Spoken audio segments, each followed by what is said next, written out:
say. But you know, again, they wrapped up some of that facet now into the basic of the hero, like the fact that the cast does more damage over time. So for those of you guys who haven't seen this one, the malpractice facet, enemies who die while cursed deal damage equal to 75% of what the next burst damage would be to all enemy units in an 800 radius. So instead of just like, if you can actually kill somebody and they had a lot of maledict stacks on them, then they can actually do a big burst of damage to everybody else instead. So a little caustic finale action, you know, if you can get it working. Yeah, it was like, for me, it was like caustic finale mixed with fatal bonds is how I thought about it. And it always goes off, is my understanding of this spell. Like, as long as you have maledict on you, you'll always get the last Hicks burst. So it is a reliable facet if you're killing people, but if you can't kill anybody, then it's a dead facet. And I feel like that's kind of Witch Doctor in a nutshell anyway. Like, you're either killing people or you're not, and if you're not, this hero feels pretty bad, unless you're going the heal build. But that is not a build we've seen on support in a long time, as shards come out from Eki.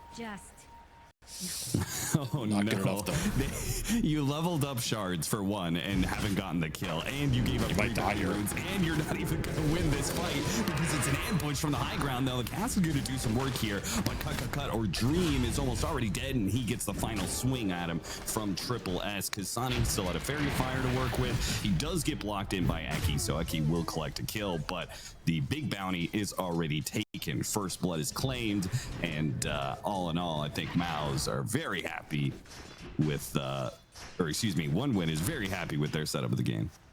Oh, hell yeah. I mean, 3 runes, first blood for a Doom. You get it on the enemy carry as well. Extra demoralization there. Some XP to boot. Super happy with that exchange. And this will also give the pull down bottom for MOUZ. I guess that's like the one upside. They get equilibrium down here against this Morphling lane. It's kind of nice. We see Eki doing another pull. He's going to lose the range on that. Feels a little bad. But, I mean, that is the Light First Enchantress. Pretty tough hero to get the equilibrium against early. But still in a pretty good spot overall. Are you one of the guys who, do you just always throw as many sentries in the lane as possible? I used to, but I feel like it's pretty hard to stop it early now with so many camps. I think you can go for some small camp blocks. I think that's the one that can be valuable in the first few minutes because you want to set this lane up well. But after that, I'd rather invest the gold in like regen and trade with her and free up the lane more for my core than just trying to waste time going for all these blocks, you know? Like, you also have to consider the downside of just committing all of your time down here as a 4 versus what you can get done on the map, particularly in a support duo like this, where you do have a lot of kill threat, and you want to be applying that kill threat as much as possible. He will lose another sentry. That sentry battle not going well for him, as Squad X feeling the pain in this matchup, that is for sure. This is a matchup I 100% know Abed has probably played close to 50 plus times, like at least. I mean, this is a matchup that I felt like got played every other game in NA for like 3 years between him and Quinn and, you know, him and all the other mids. So he is very comfortable in this matchup in particular. I thought that was a bug. I thought that bounty room was it. I thought it was a bug. I thought somebody had already taken it. I was like, that's a funny bug. That's so funny. They never took that bounty room. Did Abed intentionally? There's no way you intentionally left that for more bottle charges, right? There's no way, especially versus Puck. He can just orb and take it, right? If he saw it was there. He just didn't see it. Also, like, if you, oh, look at that damage, man. But if you look at this ward on the bottom cliff, it doesn't see that rune because of the tree. Like, the 2 trees block it, so he actually just didn't see it. Kind of unlucky, to be honest, but I don't know why you would be thinking it was still there, right? That's funny, man. I mean, it works out really well for Abed. You got extra, extra value out of his bottle. Next level for him. I mean, he is completely full resources now. Pretty nice turn of events. A little hill troll action, but some of the strong creeps were denied early here for Kasane. He'll have to decide if he wants to linger down here or make that rotation potentially top, because this is a battle lane for sure. Yeah, for sure. I never feel good about battling against Doom in lane right now. Nobody goes Devour, everybody goes 2 levels of Scorched Earth. It's just tough to beat. But Kasane does end up going down to the bottom lane. Munkushi is ultimately still free farming though, so I think the situation is probably fine. I mean, if I'm Kasane, I kind of want to get out of it here, to be honest. Like, this lane is not too fun for him. He's not exerting any sort of aggressive pressure. You can gank top for free in this game. Like, this Terrorblade's super susceptible. Witch Doctor's not going to defend him against a good creep dive. He's probably waiting for the level 3. And that's when we'll see some potential of this. You also have meta down up here, so that window is very open. If you just want to go up here and look for the quick 2 kills. And I think that is worth it over helping the Morph a little bit in this early game. Like, I think Morph can always recover in this game. He doesn't need the greatest start. Here, shutting down Terrorblade really hurts MOUZ. Because he needs to have a good presence in the fight. Especially if he falls behind, then your Doom targets become easier. You just Doom this tiny, kill him, then where's your damage in the fight? Particularly if the Death Prophet gets kited.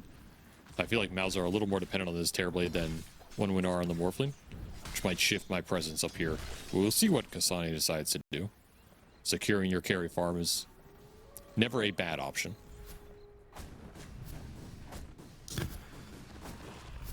Well, it seems like we're going to be chilling out for a little bit here. I figure all the action is probably going to be in this top lane, but they go after Entrap the Dark Willow, which that's just an easy Shadow Realm TP out, so no big deal. And the creep wave is pushing in, so it's not like they can really punish the Doom too much and zone him out of lane unless they're willing to try and dive this tower, which is extremely unlikely. He's already cleared out the creeps. 30 seconds until our first power rune, and in the matchup of Puck versus Tiny, that is always going to be a very important part of the game, so expecting to see some support rotations there. But Kasane pops back out in top lane, doing some damage to Celery, but there's no way he's going to do anything here. Oh, that was awkward. If he's there like 15 seconds earlier when they go up to that tier 1, I think that's an easy Terrorblade kill. You run him down the lane. And just a little off on that window, and now you miss contesting the power rune. You do win it anyway. Squad X will get a very nice arcane. As Abed quite sad about that. Yeah, expect to see him make some sort of rotation. Hell, just TPing up to top, perhaps. The lane's up. If the lane's up, yeah, you can look for sure. But just these 3 heroes up there is pretty tough for MOUZ to contest. You just don't have that good of early damage sources to enable this Maledict right now. Like, you have 2 points Maledict cask, but what are you throwing in on top of this Maledict to actually get it to work? You need the Tiny, feels like, or some really good tag team connection. That is another way you can do it. But the tag team connection is risky into this Doom. He just beats your ass back, and we are seeing the struggle right now of this MOUZ support duo trying to find kills on the map. Yeah, it does definitely look like between the Puck's power early before Tiny has Blink Dagger and the Doom being such a potent force, the support's giving a better rotation, but Triple S is in trouble here, and it looks like he is probably going to go down. Snowball helps set it up, but here comes the coil. Now the punish. Squadix is a little bit low, though. He can't just all in right away. He's got to play the margins here, and nice he Bramble. will. Very nice Bramble.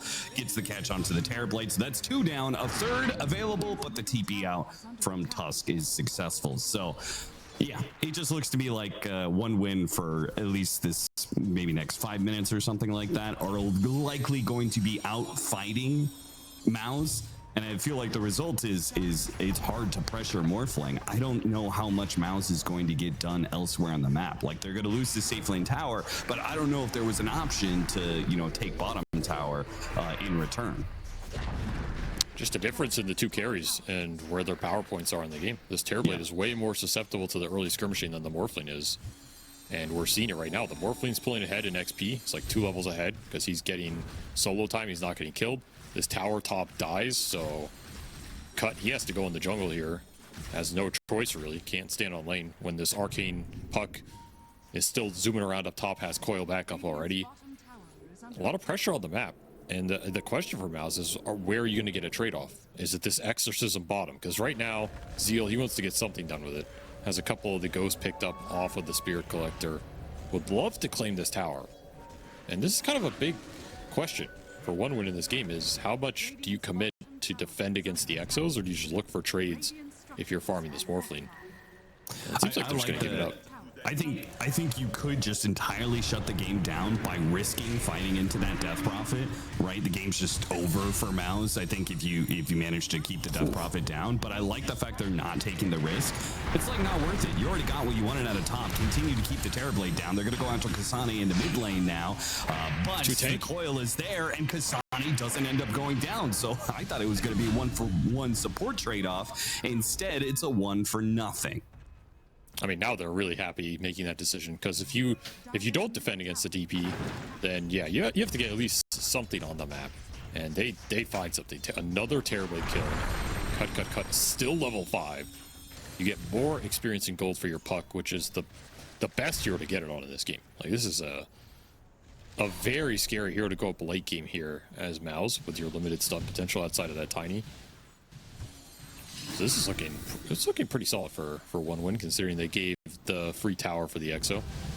Yeah.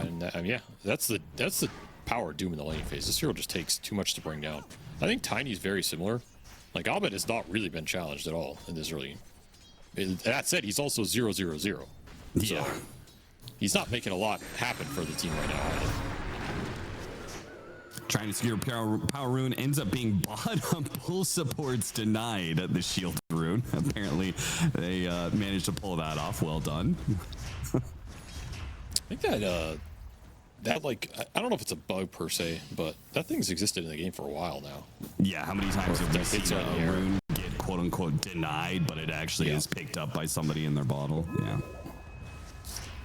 There's probably some reason that code still exists. If Valve's like, I'm not gonna fix it, you know, it'll cause more bugs. Damn, that was close. Belt to strength, saving lives.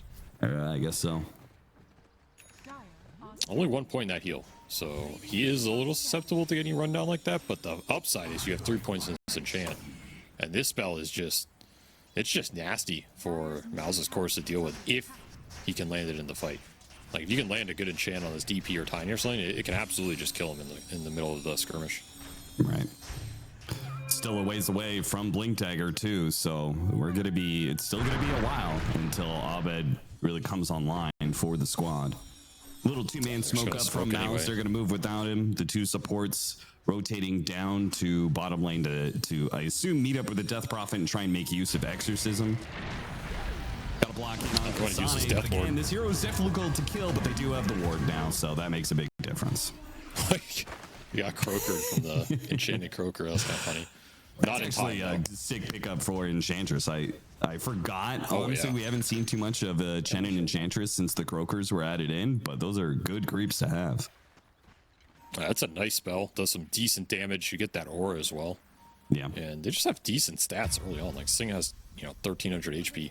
Finally, Abed, though, finds something in this game. And that is big.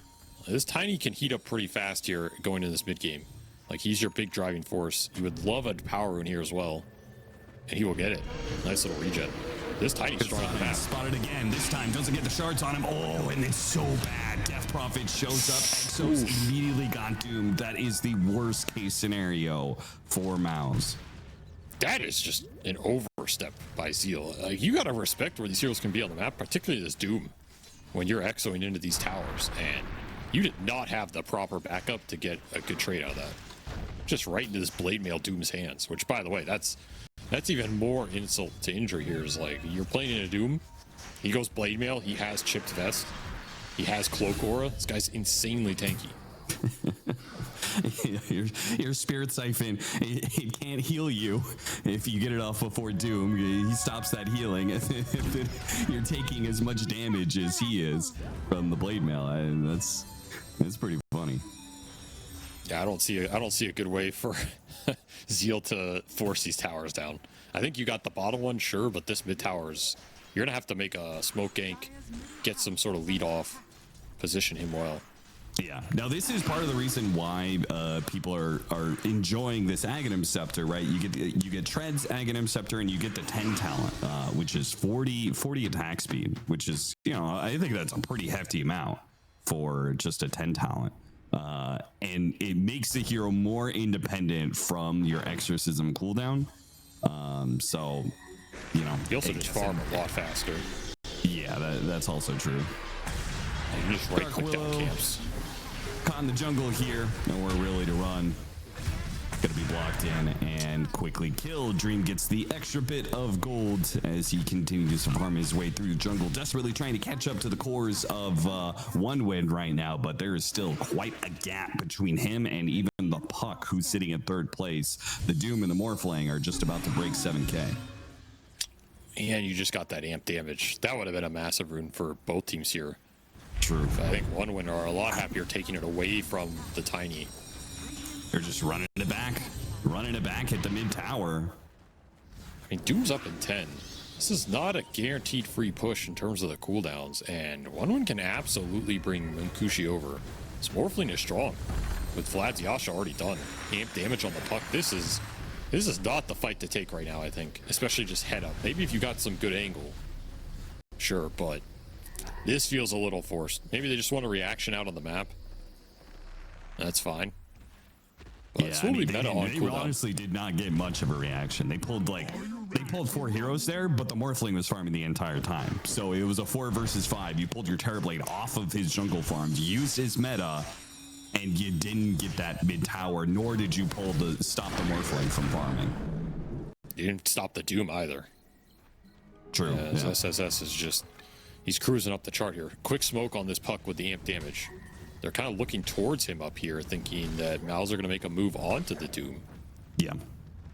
But that's not happening, honestly. It's been kind of a quiet game from this mid-tiny.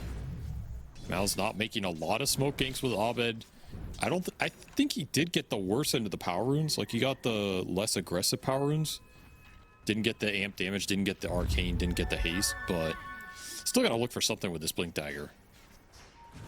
Yeah, and his illusion rune was 2 damage shy of getting the Enchantress kill, so it didn't even. Yeah, that also hurt. And amp damage definitely would have gotten him that kill. Oh man, if they could find somebody up here, it's massive. But they are just gonna miss everybody. It looks like.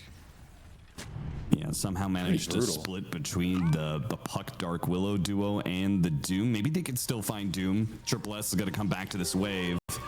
But there is the gank coming in from behind. They get the avalanche toss back onto Triple S, and they do some good damage. Manage to stop the ult there. So Triple S is probably going to live, and it's going to be the Terrorblade run down from behind. Very nice setup. His Doom is... the Doom did end up going down. So at least they got a trade-off of cores there. That was barely enough damage to get that. I'm surprised he went down. If he had the Cloak Aura from earlier, he might have lived, but that Urn Tick on top of the Maledict enough to bring him down. There's a lot of damage in this early game. Do have to respect it. That said, I mean, are OneWin that sad about this? That was a heavy committal smoke. You ended up killing the Terrorblade again as a result. Pretty easily. Not the worst outcome. That said, MOUZ are going to hit a pretty nice window here where this Ags on the Death Prophet is done. The Tiny is being activated right now. This is what you want. Got the kill on Kasane. There you could see the Maledict facet, the AoE damage it did. So they're kind of online. Like, this lineup is ready to rock and roll. They're ready to take fights that lead into objectives. That's the dream for Zeal right here. Has 6 spirits collected on the collector as well. Level 2 Exo up. He just hit level 12 with this Ags done. This is one of DP's best timings in the game, if you can get a fight out of it. Like, you have 2,000 HP. You have your attack speed, you have your Ags, you have your Exo just leveled, you have spirits. There's nothing more you're waiting for right now. It's time to get something done with it. And ideally, you got to fight into tier 1 mid, into Roche. That would be the biggest prize on the map right now. So I would not be surprised if we see MOUZ go for the smoke play, just bring everybody into this. Try and find the opening off of Abed. Pushes forward first. Doom Dump, terrorize in from the side, all in to try and kill the Death Prophet. Good save from the snowball, but the Death Prophet is still in a bad situation. Abed tried to come in. I think he was going for a defensive toss play, but found nothing. Immediately got silenced up and will not be able to do much there. So it's just the Death Prophet death. Looks like the Tusk is actually going to join her in death as well. So very nice response from OneWin. Good setup. Nice pick off on Sweet and Strong. At least Abed got something out of this situation. As long as he can get out. I was wondering where the silence came from. Munkushi, nice play by him. Turned it to Death Prophet. Must have thrown out the silence to stop Abed when he tried to go in. If Abed still dies, though, looks like he may just get run down as these mobile heroes. There's no tier 1 tower to save him. There's no allies to help him out. It's a third kill going to 1 win. That's huge. The fact that you can jump the DP first and doom him, that's just a guaranteed 1 fight. Unless you somehow get him out and he can re-engage, which just, there's not enough utility early on here. There's no glimmers or 4 stabs or anything. You're in big trouble. And that's just a nice jump, nice recognition from 1 win. That was even with the coil being dodged on the snowball from Eki, which is like best case scenario to try and disengage, is you just dodge the 1 spell that locks you in. You still can't get out. Tough fight once that DP gets doomed. And we're just seeing the draft set up right now. It's about who jumps who first, and if the Tiny's not jumping, it probably means you're getting jumped. And yeah, Munkushi with some big plays off the Death Prophet spell steals. Scary spells to give away, but nothing you can really do about it. Theory crafting it out, I could see a world where Tiny gets the initiation, he gets a toss back into Death Prophet. Death Prophet gets a free like activating of Exorcism and Spirit Siphon, and then you try and go in after that. Like the Doom maybe doesn't feel like it's enough to kill the Death Prophet quickly. Exorcism does a bunch of damage, and you know there's actually a world where MOUZ can win with this setup, but we're just not seeing it at all. He's gonna get doomed again. He does have his team behind him here, but again, same situation. There isn't enough utility to save the Death Prophet. There's only the snowball if you get it off. Didn't get it off this time around. And even when he comes back from the snowball, as you said, there's no Glimmer Capes, Force Staffs to actually get him out of the situation that he's in. Snowball is just a temporary reprieve. Especially if you get coiled. Like, that was a coil silence on the Tusk and the DP. You're especially screwed then. This Tusk is your best chance to somehow disengage.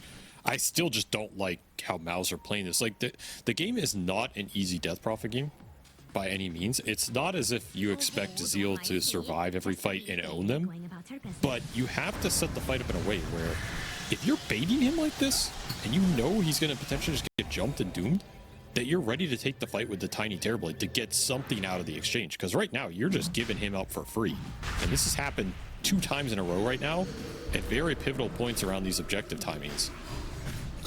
You're just going to Exo really to try and take this Roche, but... Yeah, you were setting up the team fights into Roshan, and funny enough, 1 win won the team fight, but then win for Tormentor. In turn, MOUZ try and take the Roshan. Terrorize. Ooh, is he going to throw it out? They've all backed out of the pit. They jump inside the pit on the puck. See nothing there. Zeal is now going to go back to committing. The Exorcism is bringing the Roshan low. He has to commit here. Exo's running out. You got to get the fight right now. And they are able to get the Roshan, get the Aegis. Terrorize is going to land onto the Terror Blade and the Death Prophet. Death Prophet trying to blow her up here before the heals come back into play, but it is just enough damage. No heals out for the Exorcism return. Triplets does get caught as a beautiful Death Ward goes out from Celery. Very nice damage, but ultimately it's 1 win, winning out in the situation, and Dream has to think about walking away. I got to respect the Terrorblade damage here. But ultimately, man, that Doom, he just soaks up so much attention and damage in the fight and reflects so much with this Blade Mail.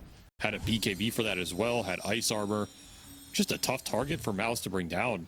And Zeal gets popped again. I mean, that's the name of this game, is even without Doom, this Death Prophet just gets shredded in the pit. Not a fun place to fight versus the Dark Willow. Like, you got terrorized, brambled around this pit. It's pretty brutal.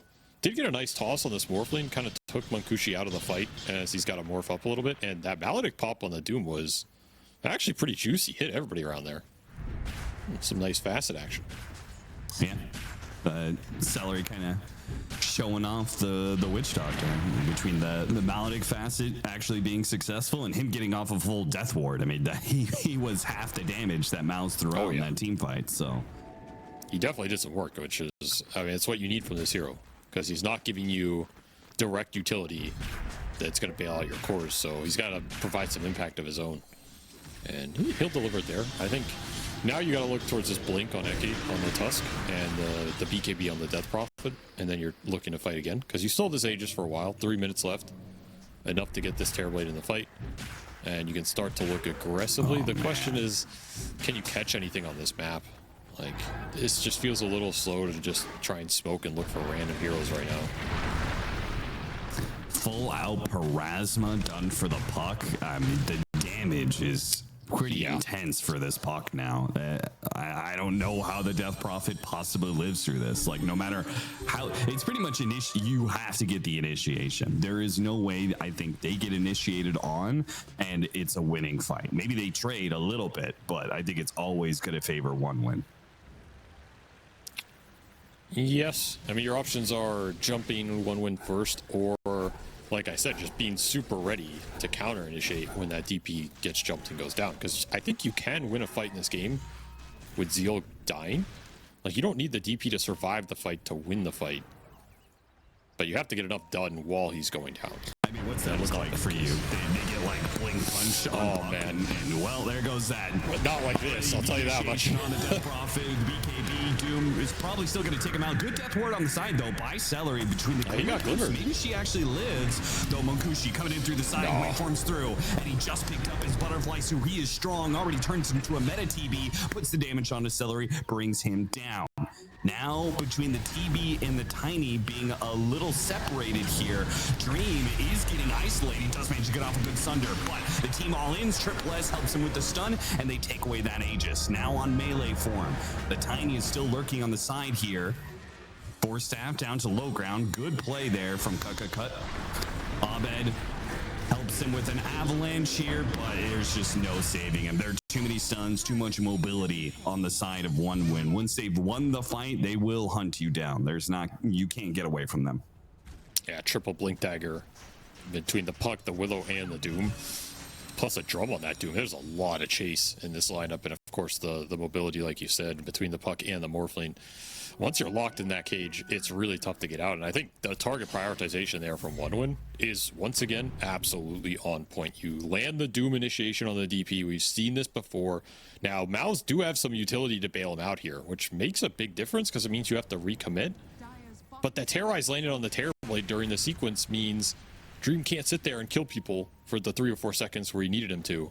And so you get to free reinitiation on that DP, you finish him off, you kill the supports, and now it's just easy kiting mode. Like, you don't have enough lockdown here between the two cores left to take this kind of long-lasting fight, even with a Sunder on the Morphling. Like, it's just not close. Nope, not close at all. And it looks like I misspoke. The Butterfly wasn't even done from Monkushi. I know he was really close to it leading to that fight, so he, I'm sure, has to have it now. Going back in real time, though, MOUZ do manage to get a pick off on support Enchantress. So they're still trying to be aggressive. They're not playing all defense. And they have their BKBs. That's BKB done for Abed, BKB done for Zeal, like we saw. They have quad Essence Ring. I don't know if I've ever seen that before. That is... oh, man. There's a lot of Essence Ring action. A lot of healing, which... I mean, you are up against a lineup that's going to build anti-healing anyway, right? Like, you're looking at Scotty for the Morphling, you're looking at Shivas for the Doom. These are natural item buildups because you're against this Terrorblade who might go lifesteal at some point. You're against the Death Prophet in particular. You're against Witch Doctor heal. It's a minor bonus here. And here's another heads-up push from MOUZ. As Zeal is getting chunked to half HP. This does not look good for them. Start to things already. He's losing versus the neutrals, man. Jump this time, though. Instead, it's going to be the Tiny. Abed. Silence on him. Quell gonna get thrown out. But they got Doom on him again. Almost on his option, but instead he gets punched up. And Zeal is doomed now, but the exorcism is already out. Between that and the meta, whoa, the meta actually is expired here. So Dream, let's see what he can get done in melee form, because he's matched up against Monkushi, who's just marching forward with his own metamorphosis, trying to focus on the Death Prophet. Does have enough damage. Waveforms over to the side, chasing after MOUZ as they try and exit out the back door. A TP away from the Tiny will make it through. The Terrorblade also gets out successfully. Honestly, it's obviously still a great team fight for one win, but I'm surprised they did not manage to kill the Tiny or Terrorblade there. I mean, so much as the Doom did not get the Doom off. I thought he got it off initially. He had like the full cast animation. He got canceled at the last second by Cask, which is not often. Cask bails you out of that situation. True, yeah. But then it begs the question for, if you're MOUZ, if you're not winning that fight, this game's looking real tough. because that's about as best initiation wise you've seen from them, counteracting this initial doom jump. You get some life and value out of the DP, but now you have a bigger problem in this game, which is this Morphling. Vankushi's just scaling out of control. Like, you do not have good answers for the Morphling, especially if the jumps are not coming from the Tiny, which feels impossible at this point. There's too many heroes that can just run in front line. Like, you're happy to sacrifice an Enchantress or a Dark Willow to give Morphling a free fight at this point. And he is just shredding your team with these Terrorblade steals. Like, it is not something you can deal with. This is a really good Terrorblade game for 1 win, if you think about it. Like, he gets to play the reflection, the illusions into a Death Prophet, into a Tiny. These are heroes that traditionally were not that great of matchups versus the Terrorblade. So he's kind of using this pick against MOUZ themselves. Yeah, true. And it's doing some work. Doing some real work here. You get the Scotty on this guy. He feels untouchable. Too much HP to burst on the jump, and nobody can sit there and man fight him. And what is your control for Morphling? And it feels like that is never really going to change. Like, MOUZ would have to extend this game a really long time, and I think 1 win would always be favored, basically. Especially with the position the puck's in. I mean, this puck is 8-0 and 11. Like, he's an absolute beast right now. Octarine done. The Parasma we saw finished earlier, he's already level 20. Like, these cores are just scaling like monsters, and Abed did not have the game on this Tiny that MOUZ needed him to. It's not entirely his fault. It's just the early skirmishing and the runes and everything did not go their way, and they are feeling it now because he's the one hero that can maybe give you a chance to bring these cores down. If his game is not good enough to do that, well, now you're just getting pushed down. 1 win saying, we do not need an Aegis to take your high ground. We don't even need this Scotty on the board. Amp damage, we're just going to go. I don't want to... I'm not putting the blame on you here, but I'm just saying... Almost I think every single time that we've talked about Abed, and you said, I have a lot of faith in this guy, he's really good, etc., etc., they lose, and they lose pretty bad. So okay, well, maybe it's time to stop having so much faith in Abed. Yeah, so I should just say this guy sucks. He's going to lose horribly, and then he'll I'm just go saying, 10-0. I'm just saying, don't put your eggs in the Abed basket. That's all. Just don't go out there and curse him like that. Squadix, try and get that initiation. Do you manage to go to toss into Walrus Punch into a phase shift? Man, that's like a situation. You did everything right. You maybe could have changed it slightly better. It's just the fact that you're just too far behind. This puck has too much. He's too high a level. He has too many items. He's actually too tough for you to bring down, despite exercising the chain stun correctly. They needed the Terrorblade hits to get in there sooner. Yeah. If cuts a little faster and they synchronize that is a kill. It's a very tough kill to get, but that's a gem puck. Could have been a game changer here, especially with Roche back on the map. And this is a Roche that 1 win are not going to be afraid to walk in the pit with this Morphling and just start chipping down and force the action. Yeah. And it seems like Abed or MOUZ entirely have a good idea of that. That's why they're positioned up in the top lane. That's why they're pushing so aggressively into the tower, because I think they know 1 win's just going to play for Roshan here. So they can get a decent amount done. They position themselves well on the map to min-max the situation. Almost getting the kill on puck. Might be able to get this tier 3 before the team comes back in time. So, oh no. Doom out on cut. Triple S sets it up. Stun and so much damage just between the two of them. Hey, they didn't even really need the puck. He was already dead. It's just 2 heroes bringing your Terrorblade down while you're doing the Roshan for free. Yeah. And you get the BKB out of that Tiny. You lost a good chunk of your tier 3 tower, but hey, that is well worth it there. Now, I was just about to say, I mean, that is one thing you can do with this MOUZ lineup, is you can kind of threaten the split push a little and try and stall this game out. Go ultra late with like 6 slots on all of your cores, some hex actions, some tiny, crazy physical burst action, but I don't think 1 win are going to give you the time to get there. This is a Aegis that can absolutely just end this game. Yeah, we've also seen 1 win. I think they've tackled that problem pretty well. Just little things like Sweden Strong running around using his Bedlam to kill Terrorblade illusions, right? Like that's going to be their biggest source of split push. And so if you just stop his illusions from being able to push out the lanes, then you're kind of kicking that to the curb right away. And MOUZ now going to be left in a defensive situation. One winner going to take the first lane of barracks for free, it seems, and there's still plenty of time left on that Aegis. This is cruising towards a very solid game 1 victory here, being close this one out. And it's hard to see a world where it goes wrong. No pollen bags on one win, just the one on the only one celery. is not I thought bad this for item him. was going to be picked up a little bit more. Like I thought there was going to be one per team, not every game, but like relatively often. But maybe it's not that impactful. I think this item's really strong. The limiting factor is the cast range. I think for a lot of heroes they'd rather just have better position in the fight and make sure they survive or get spells off. This item doesn't help you do any of that, and it's dependent on, do you have extra cast range like Aether Lens or an innate ability or something. And like even here on Celery, right, for him to go in and pollen bag somebody, I don't know how realistic that is. Like maybe you do, maybe you're just a god and you get in there, but he's gonna blink and he's gonna blink, pollen bag, and then voodoo switcheroo. Yeah, except he doesn't have blink and he doesn't have the shard. So yeah, but he's building to it. He's got that idea in mind. Yeah, he's only like 4,000 gold and a dream away from making the big plays.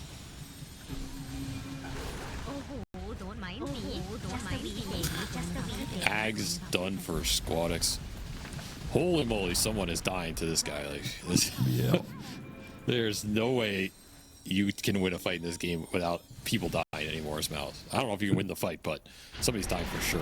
You're gonna have to land some really clutch hex off the site. Oh no, he tried to clear out the creep wave and go for a blink back off of the snowball, but his number has been had pretty much the entire time by Squadix. Squadix has got him more times with the silence and coil than the snowball has managed to save him from the coil. So we've seen why this puck pick was just really difficult on this support duo. Toss back onto the Morph lane. Do manage to get the stuns immediately, so they have a chance here to take away this Aegis. It takes a little while though, and Triple S already got his initiation. It's going to result in the death of the Tiny. Resetting here, the Morphling just able to wait for him out. Triple S, they snowball him, shard block him in, and they do manage to get that kill. So decent initiation here from MOUZ. It's still trading off heroes, but maybe it's enough. Probably not. You lost Abed to the puck Morphling damage here. Your meta's about to wear out.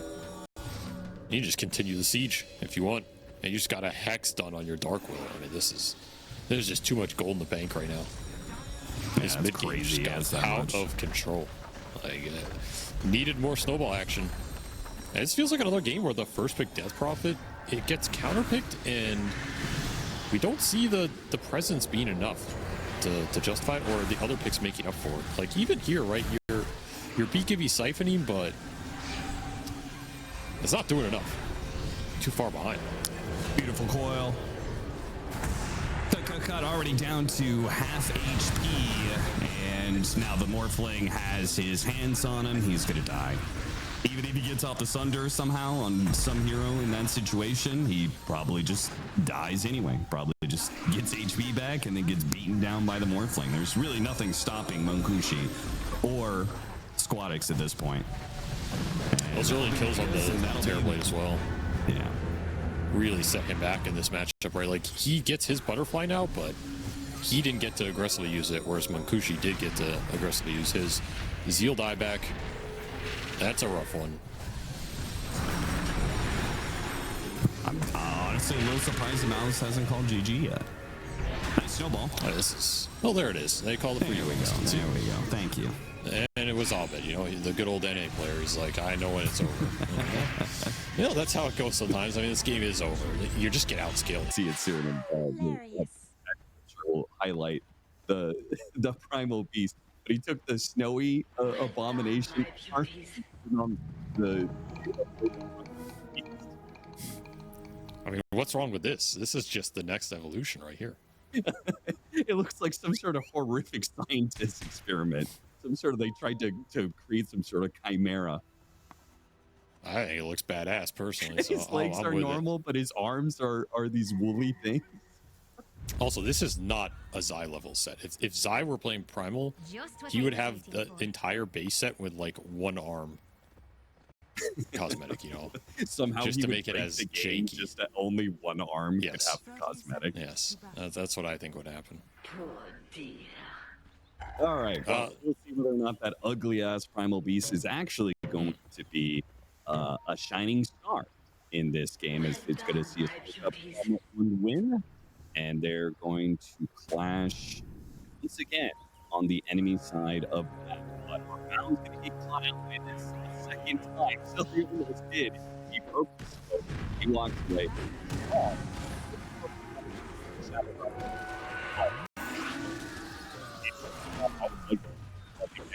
One win. They got 3 bounty wins. So it's still a trade. So. Yeah, that's an okay economic trade. Unfortunately for them, it went to the monkey.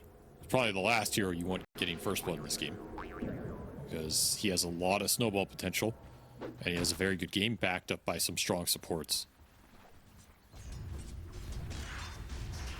This monkey is gonna have a good time, and Celery with the early mana burn can make sure this lane continues to go the Monkey King's way. Like this is, it's gonna be a strong lane with penitence early, extra attack speed, mana burn going into this primal who does not like the mana burn. I see Cut having a very good game here. I see Abed having a very good start mid on this DP. He gets last pick. He gets the matchup. It's a good one. The monkey does lose his courier though. That's a big loss actually. That was all that first blood gold. So. All right, that evens that out quite a bit. And then you have this top lane where I do expect Abaddon and Enchantress to win this lane. This is a really strong lane, especially the downside for MOUZ is you have this Forge Akiro into the carry Abaddon. Does not feel good. This hero can just shield off everything you put into him. So I expect Munkushi to freeform up here, but otherwise I think the 2 lanes for MOUZ should go pretty well here, and they're likely looking at a stronger laning phase in game 1. Abed, he really puts the screws to Squadix early before he has phase shift, which is part of the recovery for sort of bad conflict. So you've got steel projectiles, and you're trying to draw aggro on the tower and trying to get that trade. Abed did a very good job of setting phase shift. Yeah, he's trying to punish him as much as he can on these early waves.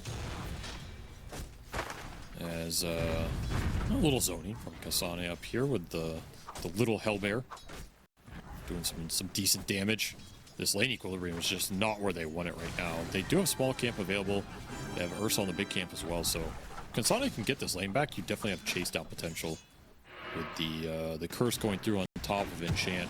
No stuns, you can always TP out, but Sweden strong. Done. Very low. So, well, it looks like he doesn't need to come back. Celery's will survive through that.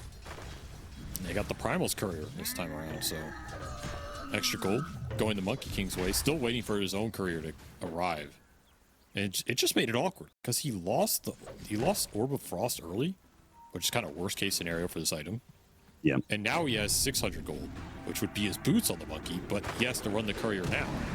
So now he doesn't get the boots super fast. Man, that courier kill really messed up the monkey's net worth momentum on this lane. And these early items matter a lot for him because it's your chase down potential. That means you can save the boundless. You can get those kills without the TP out. Massive wave going in to Triple S here, though. How much of that do you think is intention of specifically sniping out the first blood courier? Like, do you feel like they gave up first blood and you feel like that was a conversation you actually have? Like, hey, let's snipe that courier to make sure he can't get that fast orb of corrosion and boots and stuff? Or do you think that's just kind of happenstance? You're going to be sniping couriers anyway. That's just part of the lane strategy for Dark Willow in this matchup. I think it was a product of him just trying to pull the wave and looking behind the tower. It didn't seem like it was a conscious go for it. That said, they're like the really good teams do think about that stuff, and they do, you know, exercise it. And it isn't even something you think about. Hey, Avery just doesn't think they're very good. That's all. No, I didn't say that. I'm just saying, you know, in that particular situation, it felt like, okay, we'll clean it up. But it's definitely something they could have thought about it. I'm not trying to undersell their idea. It is a very good play if you do it in the right circumstance. And a lot of times, you think about it in terms of the lane matchup in general. Like, if I'm playing Dark Willow, Primal into this Monkey, the Monkey's likely going to freeform down here. If I can take his couriers away so he doesn't get super fast boots, that might be the most impactful thing for the lane, right? So you might just be looking for it in a lane like this regardless if you don't feel like you can fight heads up.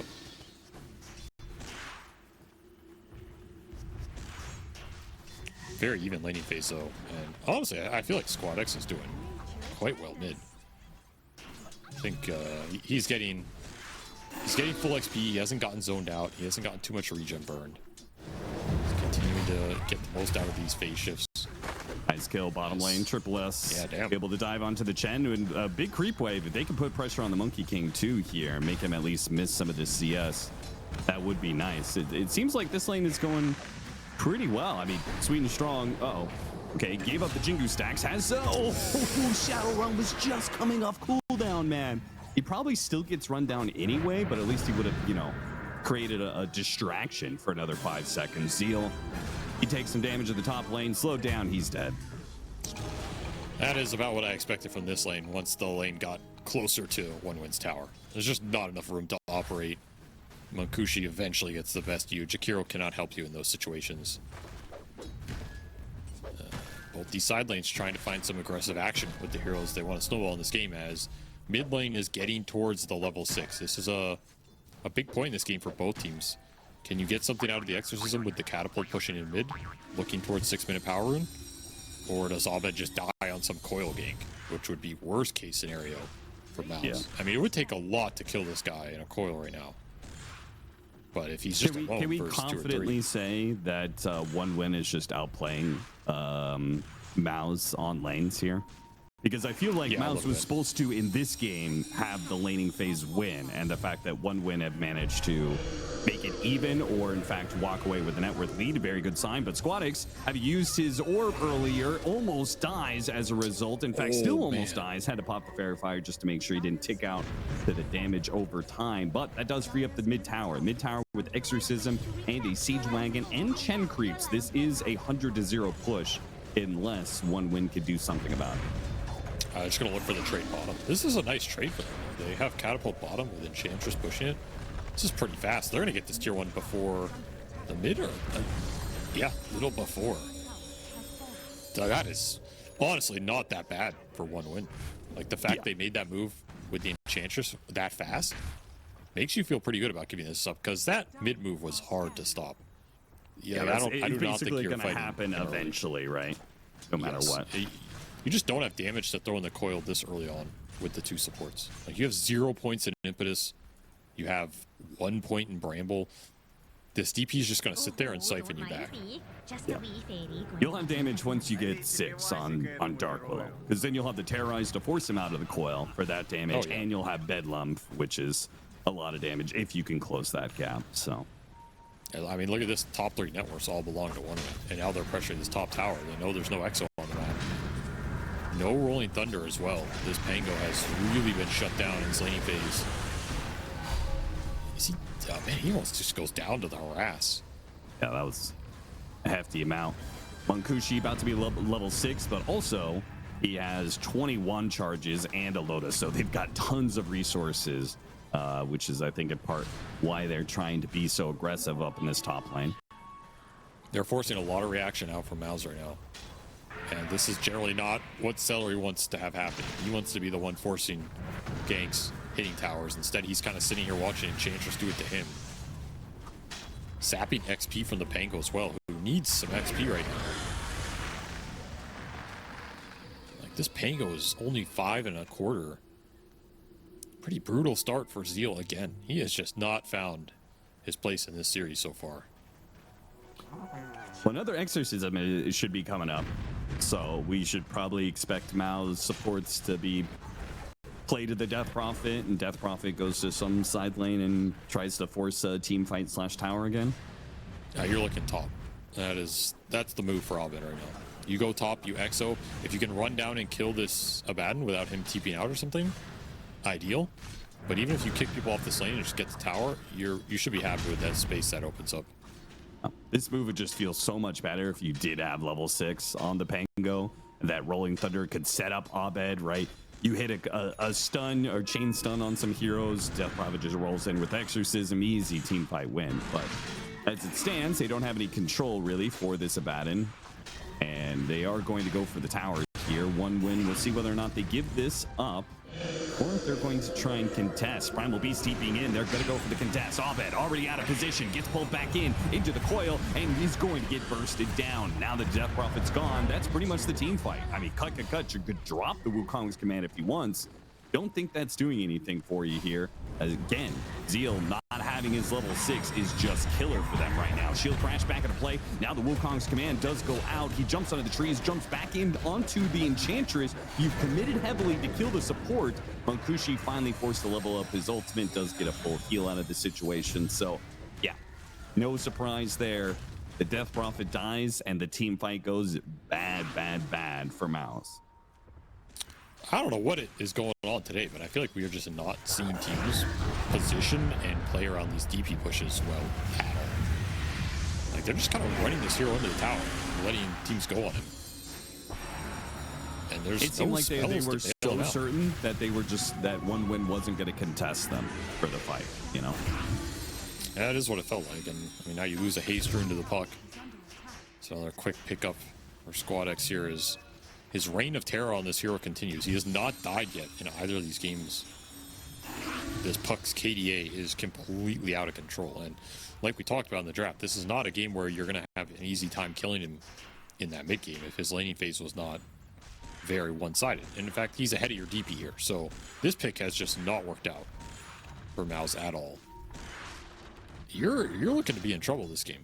It's going to have to be a game where you kind of fall back on the Monkey scale and the Chen scale to kind of power up your 5-man, because you did not win this lane phase. And it's going to be difficult to get the Pango in particular, but the Pango and the DP, these are heroes that kind of want to get their item and then fight and get some kills, continue to scale that way. They don't really want to just be farming the map. But that's the position one would have put them in. So see if MOUZ can find some openings here. If they get, Hand of God up on Celery, he has mech. Another Exo coming up soon. Could definitely try and re-push this top tower. It's not out of the question. Yeah. We'll move through the gate here. Smoke up. Trying to back up Munkushi in his push with the Siege Wagon on this tower. Dream gonna be forced to drop his ultimate, but again, it's an Abaddon, so he can live inside here. Fortunately, did get the Jingu, but the jump in from Triple S almost got him. Was that changing of the guard going out? Cut. Nice play. I was about to say. I was just like, did I see that right? Or did he? It's hard to tell between that and like trickery. Maybe he just turned into a tango on the ground and then lost sight of him. But now he's got even extra weird-ass things going on with him. It has almost no animation to it. Yeah. It's actually really hard to tell in the fight. But I guess that is also part of the point, right? Like a confusion tactic type spell. Sure. It gets him out there. What's funny is I was watching the Chinese qualifier and I can't remember who, but they used the changing the guard, but he had fatal bonds on him, so they instantly knew where he was because they saw the fatal bonds bouncing out of the statue. So he tried to use it as a juking measure, and they just made a beeline straight to him. Abed coming in from the side, hit the silence onto the puck. That's a good start, but they need more stuns. They got one. That is going to be cut. Coming in at the right time with the Boundless Strike to help get a crucial kill, the first death of Squad X of this series. Finally, they killed this puck, man. God damn, it took forever. And it was another play of just walk up, hit the tower, get gone. In the end, one win did manage to get that mid tower, interesting enough. Seller was forced to deny it, so at least they took away some of the bounty. Abed with the rest of the exorcism tries to make use of that to finish off that top tower. Does manage to juke back a little bit, so Triple S doesn't really get the full amount of damage here. Turns around, goes for the kill on Zeal, but Zeal, saved by the Boundless Strike, gets off the Rolling Thunder, and this fight is not clean for one win. Munkushi still has his ultimate though. Perhaps trying to get too aggressive on him. Coil goes out onto the Monkey King. Terrorize. It's going to snap that coil, but they can't confidently go through the Wukong's command. Now that it's gone, though, maybe jump back in. Finish off at least one. Triple S is in the middle of them, trying to finish off the Chikiro. Does manage to get that. Cut. Looking for that Jingu stack. Gets it. Oh, the boundless strike. He was so close to getting it off. That would have been clean for MOUZ if he had gotten that off, but now the Monkey King's dead. They've got some numbers. Swashbuckle back into play, finished off the Abaddon. Another silence hitting onto Squad X. Meanwhile, Zeal got off the shield crash. Lives thanks to that shield. Kasane falls, and they got what? 3? How did the Primal Beast not die? They got 3 out of that in the end, 2 for 3. He got a very clutch shield thrown on him that bailed him out. That is a win for MOUZ. Like, that is a big win. You get another team fight that goes your way. You take down this Abaddon before he finishes Radiance. That's a huge deal that you got this fight before that item was done. He's pretty close to it. And finally, you get some impact out of Zeal in this series. Like, this is what MOUZ has been looking for. This Pango did some decent work here. Rolled through on a lot of heroes, a lot of swashbuckles going through, lives the entire time, just baiting him out. If you got that strike off from Cut, I think that's just a cleanly won fight. Yeah.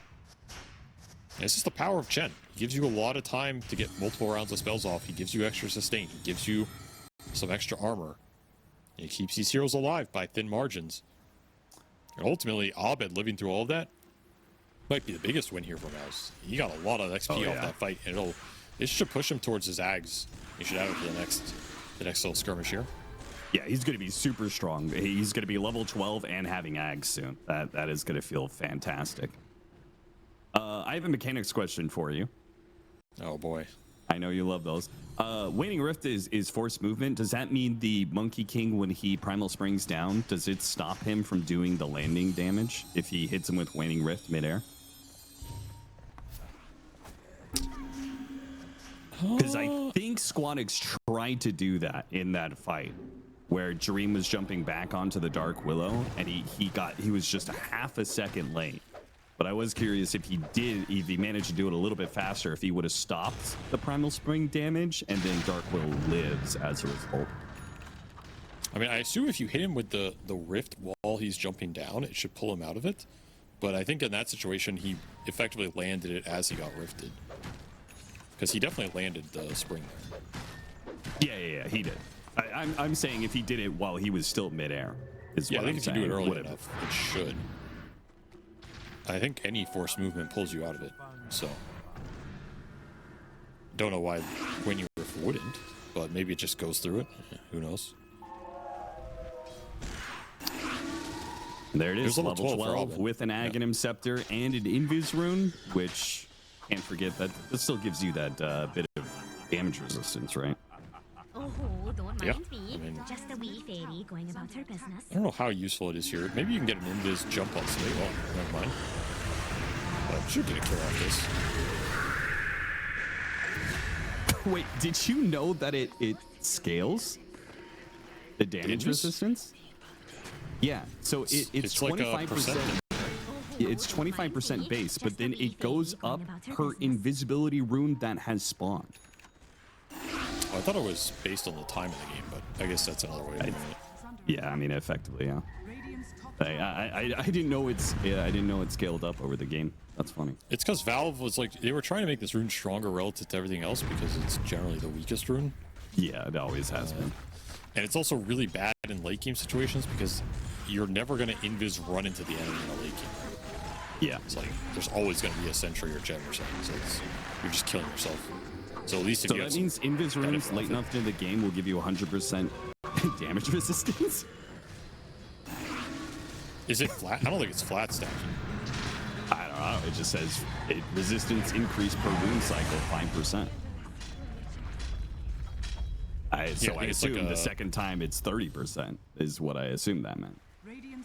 Oh, maybe. I've never thought about it. I mean, that would take a lot of invis runes, though.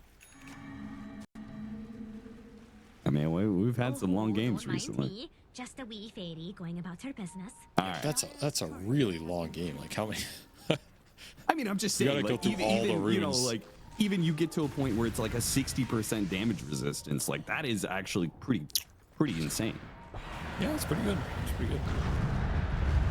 Anyway, Triple S shows up, clears out his triangle, at least tries to, but and then he sees it's not just a Chen, it's a lot of other heroes. So he'll run back away. Doesn't have to use his BKB. That's still available, and that's going to be his biggest tool for these fights as he tries to counteract Zeal's impact. As he's going to be trying to Rolling Thunder in, obviously, and then Primal Beast is going to BKB, grab the ball in order to stop it. So we're going to have this back and forth between the offlaners. Zeal's going to try and keep away from the Primal Beast and hit everybody else, and Primal Beast is going to try and stop him before the Rolling Thunder does too much. Kasane caught in the jungle, slowed down by the inhibit of the Diffusal Blade, will die. As Chen Ball is starting to pick up a little steam. MOUZ trying to force the issue, but that is an amp damage puck. That is how did Shakiro get there? It's a good question, Austin. We'll never know. It's just Eki yeah, tip looking for something. Strong. He's like, what are you doing underneath our tier 2, man? What the hell? Try and clear out the Chen creeps again. Wukong's command is the response though. Primal forced to BKB, gets the grab on the Rolling Thunder, stops it, and keeps running. Well, that's every ult down. I guess you still have Exo, but you don't want to pop it here on the retreat. Immediately smoke up from 1-win. They have Vessel done as well on the Dark Willow. Did get there on the first item. So this is a big timing here. You have the Vessel, you have the Radiance. Don't have the Primal BKB, but this puck does some damage. Another pickoff on his support. MOUZ. It felt like they were a little in the lead, but that is beginning to be taken back by 1-win.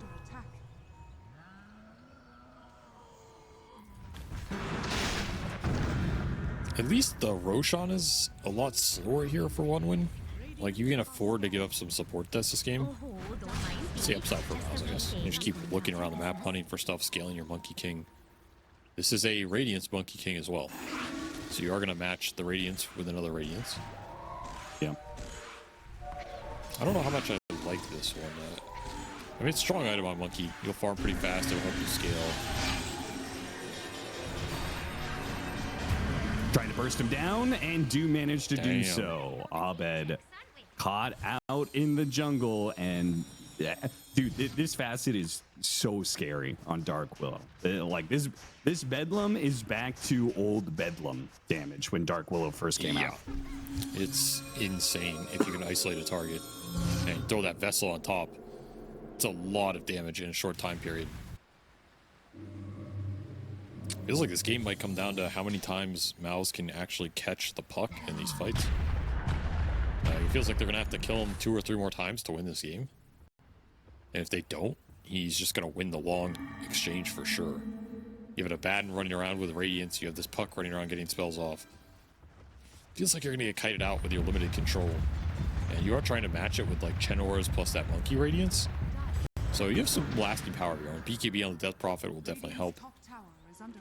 But at some point, you have to catch Squad X a couple more times here. As he's having another terrific game on the mid Fairy Dragon. I wonder what the I guess the plan is that you hit him with a Blink Rolling Thunder and then you follow up with the Death Prophet Silence. Is like, I guess, the most likely scenario of catching puck. Plus Boundless Strike in there, right? You can Boundless Strike into a Rolling and Silence. You can Boundless Strike into Silence, potentially. It's a little difficult, though. They did increase the projectile speed. This spell is slowly coming back to its former glory. Perhaps one day will be insta-cast again, you know? Never know. All they need to do is up her attack speed again. Projectile speed, that's the word I was looking for. I still hate this hero's projectile speed. Even though he sped it up, it still feels like one of the worst heroes to last it in Dota. But it's iconic, so you can't really get rid of it, you know. Yeah, it's iconic that it's trash. Well, it's not trash. It's just how it's always Dude, been. it was so trash. That it was. I mean, you remember Dota 1 Death Prophet, right? That was the most trash of trash for projectile speed. It was just it did this weird loop-de-loop thing while going super slow. It was awful. Yeah, it's iconic. Oh no, Oh, they got there it baited. is, the Rolling Thunder initiation, but it's on an illusion. Oh, you gotta chill now. Get the hell out. This was your Yeah. BKB Death Prophet fight.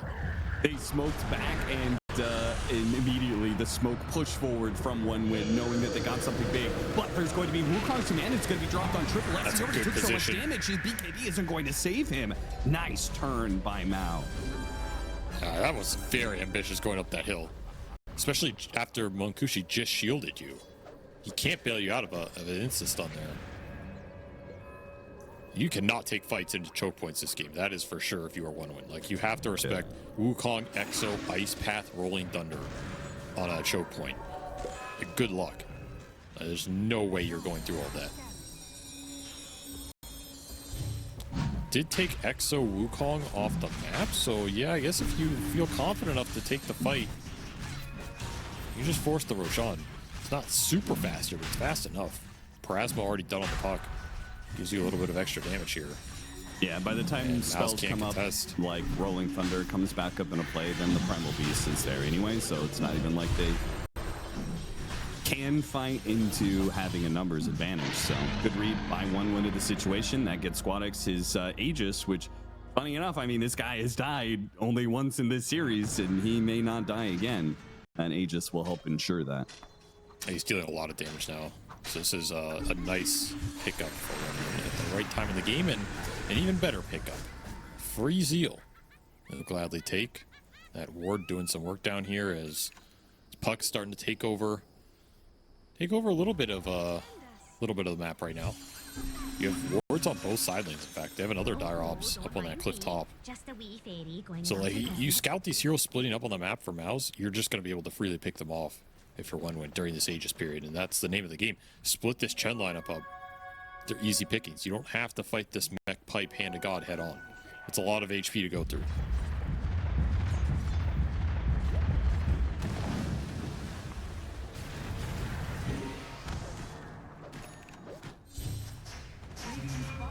It's Enchantress have, is actually going to be a problem, man. Because he's got he went the damage facet, right? The one where you enchant and get longer attack range against the target, and then he's got the shard. Now he's got a Hurricane Pike. Like, these impetuses are going to be dangerous for the Death Prophet. I mean, this is why we saw him, I think, go back for the Ench. It was like daring, hey, you want to take DP again? We'll play this matchup. Like, we like this matchup. It is a good matchup. It's not an easy hero for the Death Prophet to run down when you get more points in heal later and you have a 4-staff up. Just an annoying hero in general. And Kasana putting in some work here. We get another tower. He has really put the objective pressure on MOUZ in this series with this hero.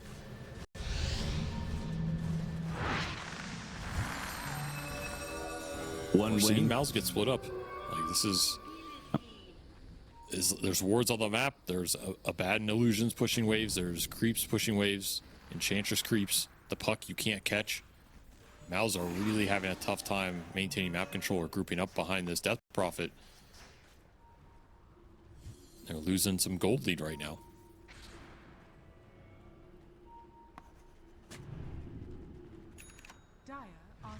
It's weird because they have the BKB on Death Prophet, so I feel like they should feel like they're strong, but I guess they're still waiting on item timings because the Aghanim Scepter on Zeal is the next one. But as it is right now, OneWin just feel full control of the map. I don't know if Aegis should just bully you back to your base, you know, for the entirety of the... It is doing that right now, so... The catch is too bad. Like, you can't catch this puck on the open map, and this BKB time for the Death Prophet was designed to get you your Roshan, so you could push with Aegis and force OneWin to fight you. If you don't have that capability, you can't get the team fight here unless OneWin want to take it. Like, they are the ones in control of whether this team fight happens right now, and right now they're saying, no, we're okay. We're just gonna keep farming, get to our big items. Like, we can get an Ags on Primal. We just finished an AC on the Abaddon. Our puck can get an Ags. There's big damage items coming out. Whereas MOUZ are still pretty spell dependent. Like, you need to land big ults. You need to land a Wukong. You need to make this exorcism work. So the more items that come out for OneWin here, Their position is looking stronger and stronger by the minute. I guess Chen is the one saving grace here for MOUZ. Like, you can continue to scale through the auras on Celery and just make your cores beasts in the late game. Get a grab on a Dream. And don't manage to kill the Monkey King, but they'll catch the Jakiro. So Eki still falls. MOUZ seeing a bunch of heroes at top, push out the bottom lane, but right now they're just waiting on that Aegis to expire. 50 seconds left, but the puck now has an Aghanim Scepter, so we're getting back to the same status he was looking at in game 1, which was last time he went the Octarine before the Aghanim Scepter. This time he went the Ags first, right? Yes. Just faster damage ramp. Oh, and with an amp damage. Celery, not long for this. Well, okay, maybe all of those heals actually do bail him out here. Squadix, good attempts.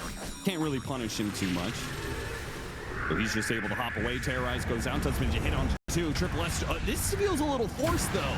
And Triple S not BKBing means he gets hit by the Rolling Thunder. MOUZ, can they get a punish anywhere out of this? It's going to be on Kasane. Doesn't look like there's anything else they'll get out of it. But one win. Yeah, very. I think it was okay to look there with the Terrorize, because there was a decent chance you got the Terrorize root on the Monkey, and with all the Chen utility down, could definitely commit there. As we see, the damage is considerable. And Dream will try and get the kill on Sweden Strong for that, and does manage to do so. Again, though, it's MOUZ getting a support. So even when one win messed something up, they actually don't get like this big headwind. You know, they don't get this massive reward for the situation. Yeah, product of if you can't bring the puck down, the map doesn't really favor you. Yeah, Baden continuing to push in waves. He was just chunking top tier 2 while a lot of that bottom fight was happening, and you get another power win for the puck. Do have the Hex done for the Death Prophet, though. This is where tides can turn a little bit, because now you have some control to play around. You can start to aggressively look for plays. You have Blink Ags done on the Pango as well. All 3 of these cores are really strong right now in the fight. If you can get and they might run into the puck here. Ooh. Smoke's gonna break. Squadix gets his jump. Monkushi trying to follow it up. Bound the Shrine goes out. It didn't manage to get his sight into the silence, but they don't have quite enough. The puck just walks away. Still, though, the Exorcism might kill Monkushi here as an early ultimate's going to have to be used. And Zeal with his Rolling Thunder. Oh, there's the grab from Triple S. Nice response by him. And a good Terrorize to follow things up. They missed their opportunity. They missed their initiation. And MOUZ will lose 3. Man, Squadix going on your Pango there hurt that play so much. Also, the fact you went 2 different paths there with your cores. Like, you end up getting initiated on by puck on the Pango while the Death Prophet is going on the puck after that initial play from a different ramp. So you can't combine the damage and control onto Squadix. He gets brought down to half during the Hex Silence, but then that's it. There's nothing else to finish him off. This whole play just gets ruined, and that's the strength of a bad. Why is Zeal moving in a different direction in the smoke than the rest of his team? I guess they just thought they were going to be deeper in the river or on their side of that hill, and not clumping there would be a bigger benefit, because you also don't want to just run in super clumped. Just get like terrorized, pummeled by this primal. So I kind of understand splitting a little, but just the positioning from Squadix is too good. Read you like a book, and now he's taking your racks. He's about to send you to the lower bracket. Under the pressure, have to pull something out. Abed, beautiful silence coming in from the side. Set up by the Boundless Strike of Dream. They'll get 2 supports. Can they finally get a core kill, though? Surely. And they run down Monkushi at least. Dream certainly has an opportunity to close the gap. Can the rest of his team help him out?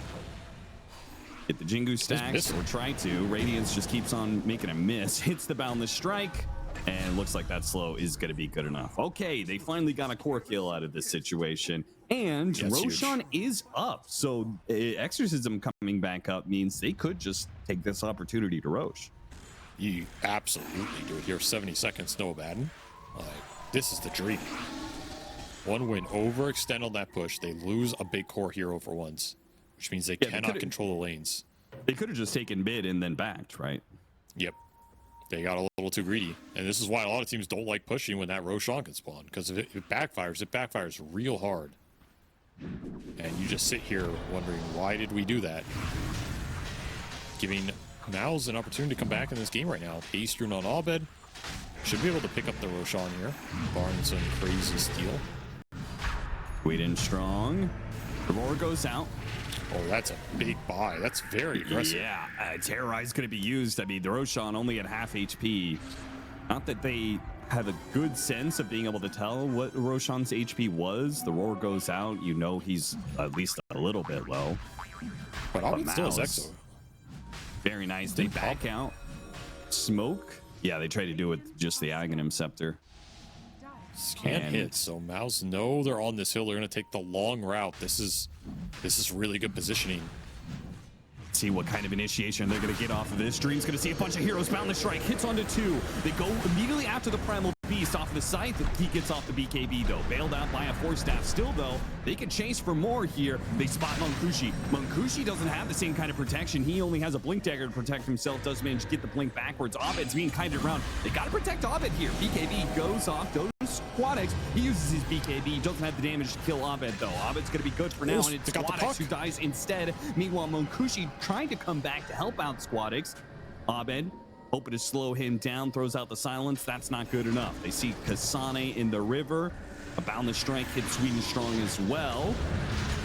And it looks like both supports probably out of this one. Roshan going to be running in the midst of it. Triple S did manage to get a kill on the Celery on the back end. And once again, they're trying to hit these back ends. And it looks like the impetus might kill it off. And he's just going to die. Kasane. Oh shot after shot after shot. Artillery style. He just took him down almost solo. 3,000 damage from Enchantress into this Death Prophet. There's like 8 impetuses. I mean, that is absolutely that massive. Enchantress was going to be an issue, and he became a goddamn issue. It was a big issue, particularly when that BKB is down and you're in the later stages of this team fight. There's no Chen to bail you out. You just get chunked, man. That death summary that's brutal. It's a brutal death summary. You want to audibly tell us what it looks like, because unfortunately our observer can't. Oh, that's sad. Well, I'll tell you, it's 10 impetuses dealing 2,200 pure damage straight into Abed's face. And nice. The next highest was 1,200 on the Abad, which was, the finishing off. So he really did a number on him. Yeah, you can keep clicking it, but I don't.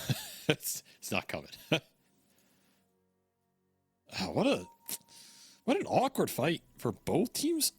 I feel like that was going to go better for MOUZ when you take the puck down and he doesn't have buy because Squadix bought out for BKB there and ends up going down to the Pango damage, trying to reset. But you just run out of steam. And the supports, buybacks to the outpost, doing some work there.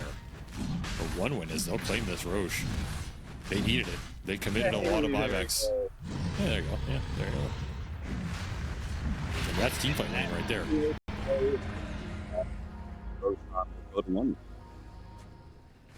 That's huge. Reward Munkushi for the buyback.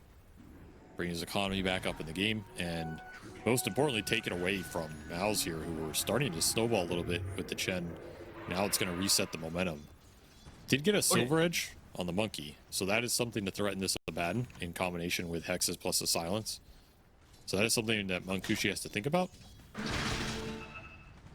The I remember I was talking about it and I was like, something was wrong about the situation. They took last Roshan. One win got last Roshan. Roshan roared. Was it because a brambles hit him when he was low and he just, any bits of damage, he just roared immediately? You know what I mean? He only roars when the team that well, yeah, but he took damage from both teams, right? Yeah, I'm saying like a random bramble that he threw into the pit forced him to roar, basically. Right? No, there was a Munkushi went in the pit. Like he radiance burned the Roshan stuff too, which I assume counts. I think we're talking about different scenarios, but that's fine. Oh, all right. I'm talking about when like they terrorized the pit and MOUZ had already kind of like left it and stuff. Oh, you're saying what did MOUZ hit it with in that instance? No. Well, that's what I'm saying. They terrorized the pit. Roche got hit by Bramble, and he got hit by a Baden Radiance Burn. Because he ran out of the pit. That's what I'm assuming. Otherwise, I do not know how to answer your question. I do not know what you're asking me. I think we got some false memory situation because Baden was not in the pit when he roared, is what I'm saying. I think it was just a random ramble, but that's funny. He sent illusions into the river, right? Okay. Maybe that's for that. Yeah. Whatever. I'm sure we're both wrong anyway, so we'll just leave it at that. BKB almost done for Munkushi. Does he need BKB? I feel like you only need BKB if Rolling Thunder is a problem, but Rolling Thunder shouldn't be a problem because of the Primal Beast, right? It's kind of a guarantee versus getting like broke silence killed. Yeah. So I think it's a little hard to see that happening exactly. Like I don't really see you getting Silver Edge hit into DP silence all in, but it does prevent that kind of thing. Oh, he's already switching it up. No, he bought out. All right. I mean, it is just it's a strong item. Like you can just BKB through the Pango control, through Jakiro control, and just run at some dude. Especially if you end up going to Refresher build, it can be really strong in the late game. Yeah, for sure. Mjolnir for Squadix, so his damage continues to ramp up. And he is in a very interesting position right now. No real threat, I don't think, unless he gets perfectly boundless struck into Ice Path. No, Either way, MOUZ, they go through the gate, go to the other side, gonna join up with their Death Prophet. Oh, don't mind me. Just a wee fairy going I almost feel like MOUZ's game plan is to try and take these supports out early, especially with Nullifier on the Pango. Like, try and open up the fight for the DP. They have some good vision on him right now. They insta smoke. They're just beelining. They kill the ward. Oh, Shivas is gonna spot him, but they can't get the stun in time. So How'd they not close. Get that? I think they should have gotten that with Coil or something there. That felt too close for Abed to have escaped, but man knows his limits. Good. They have a gem, right, on Radiant. Yeah, Zeal does. Yes. So they saw the ward, immediately pulled the ripcord there. That was an emergency situation. You're out that far from your base, out on the map, underneath a ward like that. You know a smoke is coming your way. Especially with heroes off the map, yeah, that's guaranteed. Yeah. Ag's done for Celery. This is the new one. Pretty cool. You get debuff immunity, 60% magic resist for 6 seconds. Well, how relevant is it in this game? Pretty relevant if he can actually land it in a fight. Yeah, I mean, if he uses it at the right time to save the puck, right? Scythe of Ice gets put on the puck. I feel like the only situation that you're using it. Or sorry, I'm mixing up the teams here. The thing is, it has a radius on it, so you kind of have to be in the middle and just sit there channeling. I don't know how realistic that is. But I guess even if you get it off for 1 or 2 seconds when you need to, it could be pretty impactful in this game versus some of the puck and Willow control, particularly for Abed. Like if he gets jumped and you can just put this on him, and it forces OneWin to have to target you on the Chen instead of him for 1 or 2 seconds, that can be a really big deal. So I do think this is a really powerful Ags in general in terms of the concept, right? Like I don't think anybody disagrees with that. I think Chen honestly has had a lot of really strong Ags conceptually. It's just getting them to work is the difficult part. Like, you remember he had the fucking global hard dispel Ags? Like, what is that? Yeah. Conceptually, that's so stupid. But we still didn't see it played a lot just because, getting Chen on Ags is kind of difficult and using it can be triple S. Nice quick blink away from that situation. Wow, that's a post-pause mentality destroyer right there, you know? It really is. You pause, you smoke, you get insta-broke, you're like, all right, well, that's kind of bullshit, but we'll go with it anyway. And there's your full Mjolnir for the puck, so the damage is here, man. This is crazy amount of damage. See if Hobbit can survive. That's what it feels like it's coming down to. Can the DP and the monkey just survive in the fight? Or do you just get obliterated? Because there's Parasma, there's Shivas, and there's a lot of magic damage between the Willow and the puck. It's just gonna slay you if you get stunned at all, if a coil or a terrorize or something. If you get coiled, terrorized, like if you get terrorized, right?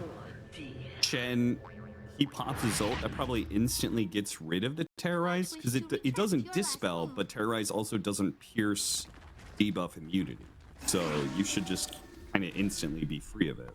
Yes, you should be able to take action. Though that said, he just got 25 on the puck, so this is Dream Coil, Pierce Spell, debuff immunity now. All right, so now it's pretty much just the for terrorize.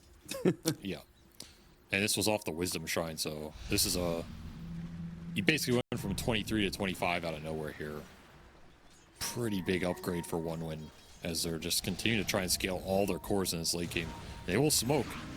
They're gonna try and take the fight to MOUZ. See if they're ready for the jump. They're gonna get sandwiched once again. The Rolling Thunder does manage to go off, but caught inside the coil, now gets grabbed. That's just not gonna be useful. And Death Prophet already at half Hobbit's surviving. HP. He is kiting around though, and he's managed to keep up. Yeah, with the BKB and a good Wukong's command, they trade out offlaners, but still 1 win, I think, likely to continue to look for more. Now the Wukong's command is gone. Immediately to jump in from the Dark Willow, trying to get something out of this one. Puck reaching out with his orb, scouting what's going on. They got Abed, and they'll keep it at that. Brambles goes out. Eki is able to dance around here. Zeal forced to buy back, but simply put, the bigger ultimates, longer cooldowns on the side of MOUZ, they are way more handicapped for this fight. 1 would know it. That aggressive primal buy is designed to inflict some pain here and get the team fight going. This is a tough high ground though. But grab from Triple S.